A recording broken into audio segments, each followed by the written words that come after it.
सर्वांना जय हिंद महाराष्ट्र जय जय भारत।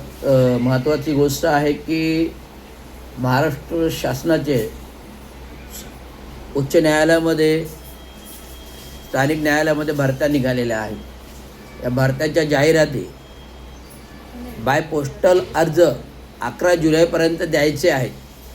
तर तरुणांनो, बेकारांनो, सुशिक्षित नागरिकांनो, तरुणांनो, बेकारांनो, सुशिक्षित नागरिकांनो, युवा पिढींनो, या भरतीची दखल घ्या आणि तात्काळ मराठी तरुणांनी या जाहिरातीमध्ये सहभाग घ्यावा।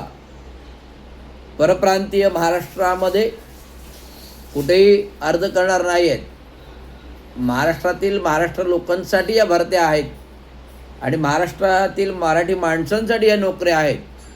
त्यामुळे कुठेही परप्रांतीय आले तर तात्काळ कळवा शासनाला आणि त्या नीतिमूल्य परिपक्वता प्राप्त दाखले असल्याशिवाय त्यांना भरतीला प्रवेश मिळणार नाही।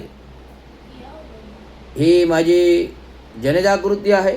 आणि महत्त्वाचं म्हणजे ठाणे महानगरपालिकेला पण इशारा आहे की मागील ऑगस्टमध्ये 1773 पदांच्या भरत्या आल्या होत्या। 1773 पदांच्या भरत्या आल्या होत्या। ऑनलाईन पद्धतीने टाटा कन्सल्टन्सी मार्फत 1700 नव्हे तर 17,000 अर्ज आले।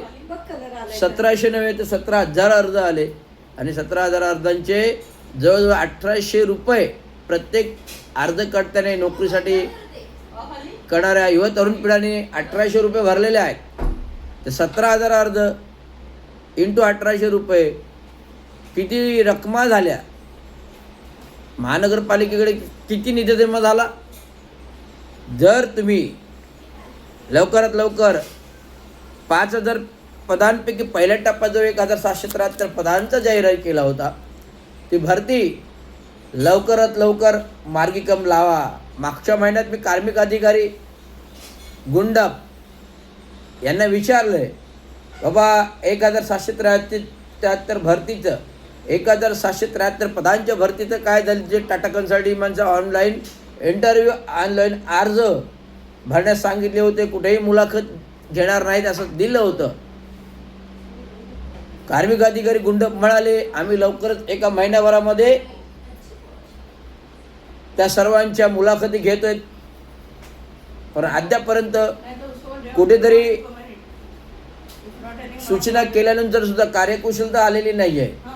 त्यामुळे लवकरात लवकर भरती कधी घेणार, कामगार कधी भरणार, तरुणांना नोकऱ्या कधी मिळणार, स्थानिकांना नोकऱ्या कधी मिळणार, हा महत्त्वाचा विषय आहे।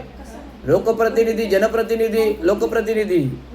जनप्रतिनिधी विधानसभेमध्ये प्रश्न उपस्थित करतायत, सफाई कामगारांचे प्रश्न उपस्थित करतायत, कॉन्ट्रॅक्ट कर्मचाऱ्यांचे प्रश्न उपस्थित होतोय।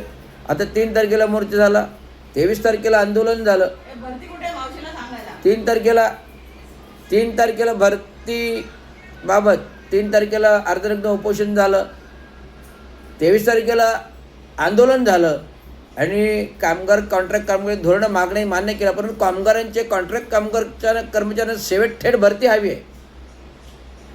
15 वर्ष कामगारांची घरं तुटतात, ती अजून बांधली दिलेली नाही। सफाई कामगारांची खाटण लफाटतळामध्ये आणि कोविडमध्ये काम केलेल्या कर्मचाऱ्यांना अद्याप वेतन मिळालेलं नाही, ते लवकरात लागू करा।